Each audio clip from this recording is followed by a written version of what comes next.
berjudul Makhluk Hidup dan Evolusi. Yang terhormat Ibu Elvina, SP, MSI, selaku dosen pengampu mata kuliah Biologi Umum.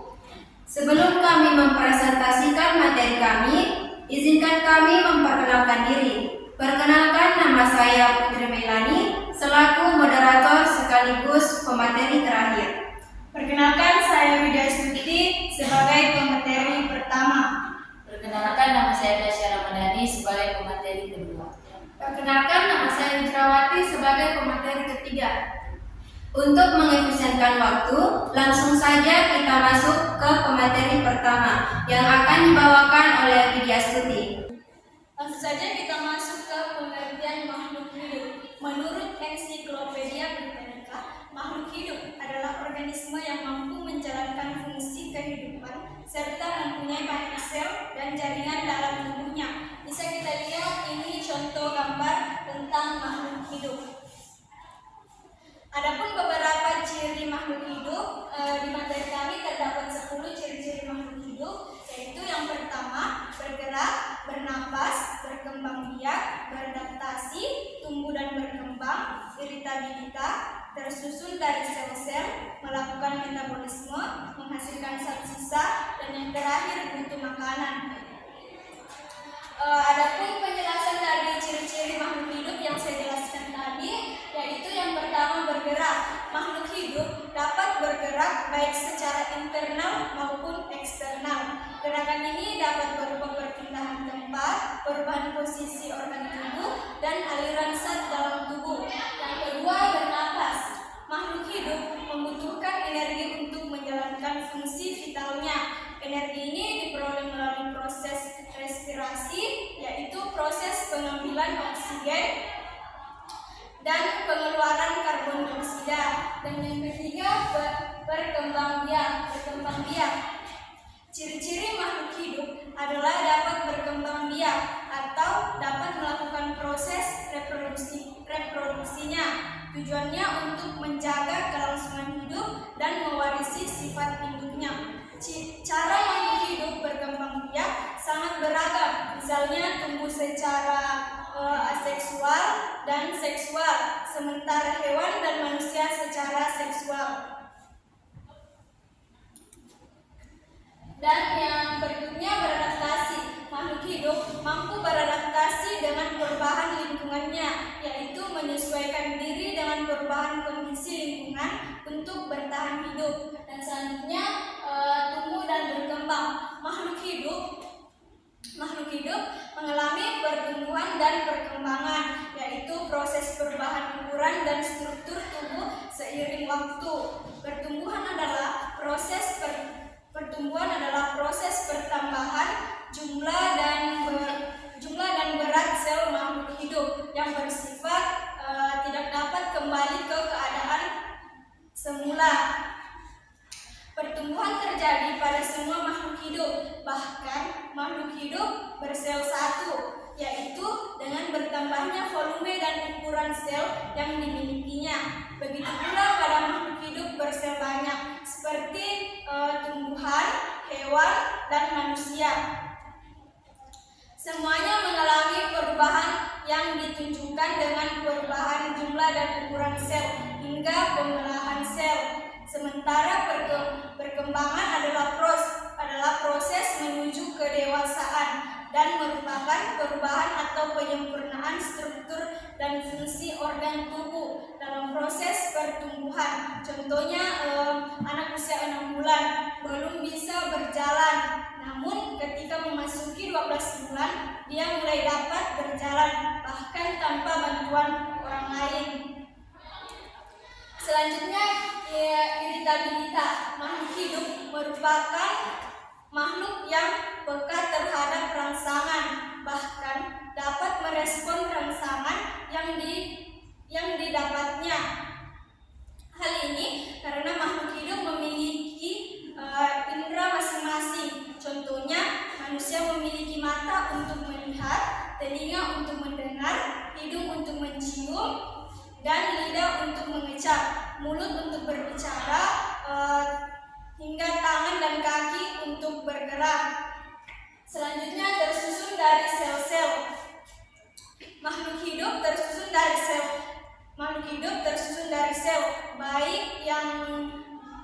yang hanya satu sel seperti Paramecium, amoeba, dan Eulena, maupun yang dimiliki banyak sel seperti tumbuhan, hewan, dan manusia. Sel ini kemudian berkembang melalui pembelahan untuk menuju perubahan dan perkembangan makhluk ke depan. Selanjutnya, melakukan metabolisme. Setiap makhluk hidup melakukan metabolisme atau cara memproses makanan. Tujuannya untuk mempertahankan hidupnya. Salah satunya tanda metabolisme pada manusia adalah dapat menghasilkan energi dari makanan yang dimakan. Kemudian energi yang sudah tak terpakai akan dibuang dalam bentuk limbah. Berikutnya, menghasilkan zat sisa. Makhluk hidup melakukan proses biokimiawi dalam tubuh yang dapat menghasilkan zat sisa yang bersifat racun bagi tubuh, sehingga harus dikeluarkan.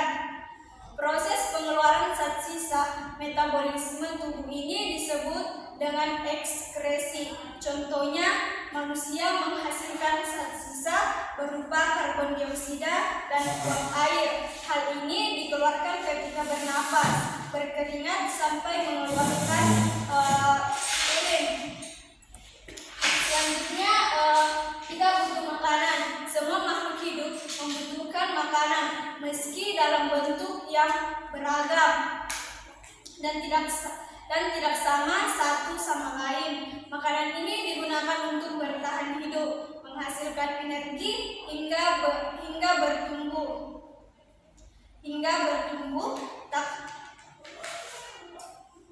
Tak hanya jenis makanan yang berbeda-beda, masing-masing makhluk hidup juga memiliki cara memperoleh dan memproses makanan yang berbeda-beda. Contohnya, tumbuhan dapat membuat makanan sendiri melalui proses fotosintesis. Hewan dan manusia tidak bisa melakukan fotosintesis, tetapi dapat memperoleh makanan dan memanfaatkan tumbuhan maupun hewan lain.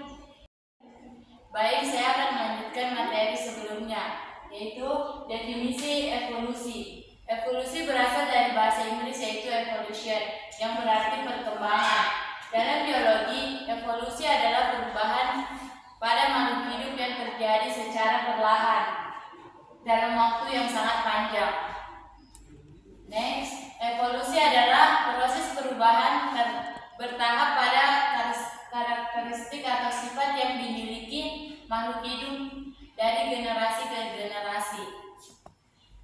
Perubahan ini terjadi karena faktor-faktor seperti yang pertama, seleksi alam, yaitu organisme dengan sifat yang lebih menguntungkan dalam lingkungan tertentu, lebih mungkin untuk bertahan hidup dan bereproduksi, sehingga sifat-sifat tersebut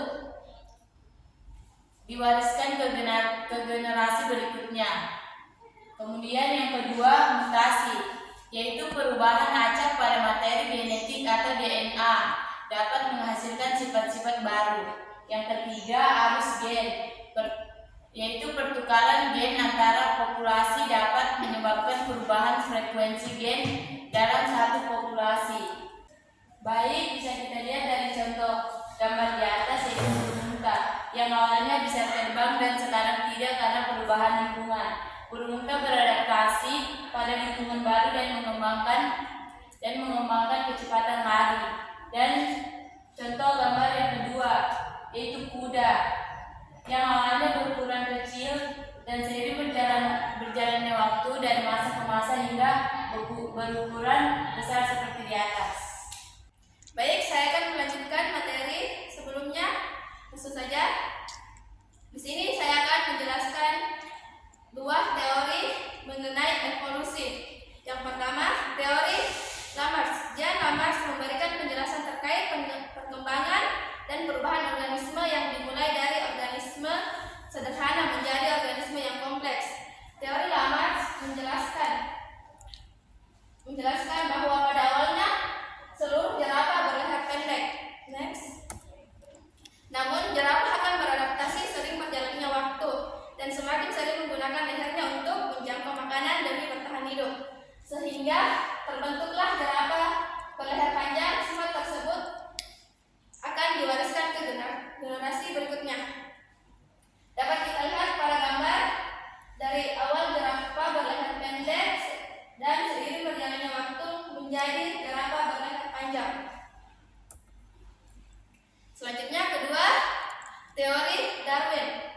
Teori paling terkenal adalah evolusi Darwin yang dikemukakan oleh Charles Darwin pada abad ke-19. Teori ini menjelaskan bahwa yang pertama, variasi. Setiap individu dalam suatu spesies memiliki variasi genetik. Yang kedua, seleksi alam. Individu dengan sifat yang lebih menguntungkan dalam lingkungan tertentu lebih mungkin untuk bertahan hidup dan berperan. Ketiga, pewarisan sifat. Sifat yang menguntungkan diwariskan ke generasi berikutnya. Next. Charles Darwin merupakan naturalis yang mengamati berbagai tumbuhan dan hewan. Ia menyimpulkan bahwa terdapat perbedaan karakteristik fauna dan flora yang ia temui. Fauna yang paling membuat Charles Darwin terkesan yaitu keberadaan burung finch di Galapagos, suatu kepulauan yang berada di sebelah barat pesisir Amerika Selatan.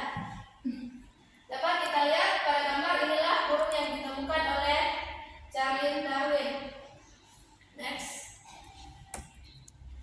Ada 3 kelompok burung finch yang ditemui Darwin, yaitu sebagai berikut. Yang pertama, burung finch yang hidup di tanah, Diospisa magnirotis, mempunyai paruh besar yang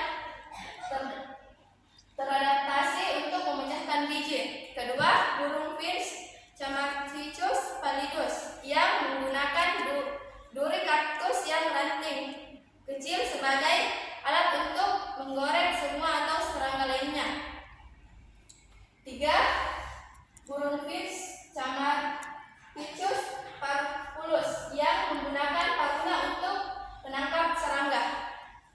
Baik, di sini saya akan melanjutkan materi sebelumnya, yaitu tentang teori evolusi. Nah, dengan adanya teori evolusi ini, kita harus membuktikan bahwa apakah evolusi itu ada atau tidak. Nah, ternyata evolusi memiliki bukti.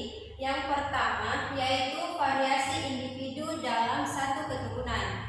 Fakta biologi memperlihatkan bahwa tidak pernah ditemui 2 individu yang identik, bahkan pada anak kembar sekalipun. Gambar di samping memperlihatkan bahwa keberadaan gen yang mengodek pigmen akan mempengaruhi warna sayap kupu-kupu yang akan dihasilkan. Variasi ini dalam suatu spesies dalam perkembangannya akan diwariskan pada keturunan berikutnya.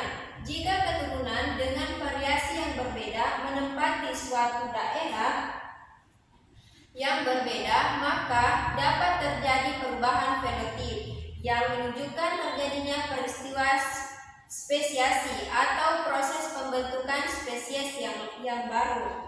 Nah, contoh pada gambar ini bisa kita lihat ada gen yang berwarna gelap, ada gen yang berwarna cerah. Nah, pada tingkat selnya ada yang memiliki banyak molekul pigmen dan ada yang memiliki hanya sedikit molekul pigmen. Nah, pada tingkat organisme ada kupu-kupu yang bersayap gelap dan ada kupu-kupu yang bersayap cerah, sehingga pada lingkungannya mereka berbeda atau membentuk spesies yang baru. Next. Yang kedua yaitu fosil. Fosil merupakan sisa-sisa binatang dan tumbuhan pada masa lampau. Pengamatan terhadap fosil menunjukkan adanya evolusi dengan membandingkan struktur tubuh hewan yang sudah menjadi fosil dengan hewan yang masih ada saat ini, atau keadaan lingkungan pada masa lampau dan masa sekarang itu sangat berbeda. Bisa kita lihat contoh dari tulang-tulang ini. Nah, ada yang tulangnya kecil sehingga lama-kelamaan menjadi besar. Ada juga di sini contoh tulang kuda. Bisa kita lihat dari awalnya kecil, membesar lama-kelamaan sehingga membentuk tulang kuda yang ada pada saat ini. Next. Yang ketiga yaitu homologi dan analogi organ tubuh. Homologi adalah organ-organ makhluk hidup yang memiliki bentuk asal yang sama, kemudian berubah strukturnya sehingga memiliki fungsi yang berbeda. Misalnya sayap burung dengan sirip dada ikan memiliki bentuk yang sama, namun seiring berjalannya waktu memiliki sehingga fungsi mereka berbeda. Satu ada yang di air dan satu ada yang di darat. Nah, lawan dari homologi yaitu analogi organ tubuh. Analog adalah organ-organ tubuh yang mempunyai fungsi yang sama tetapi bentuk asalnya berbeda. Contohnya sayap serangga dengan sayap burung. Fungsinya itu sama, namun bentuknya agak sedikit berbeda. Bisa kita lihat contohnya pada gambar ini, memiliki fungsi yang sama, namun bentuknya berbeda. Next,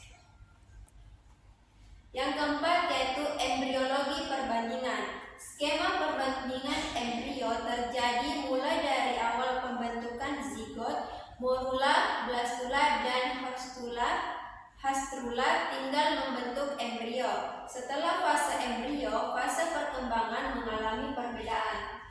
Bisa kita lihat yang pertama yaitu ada ikan.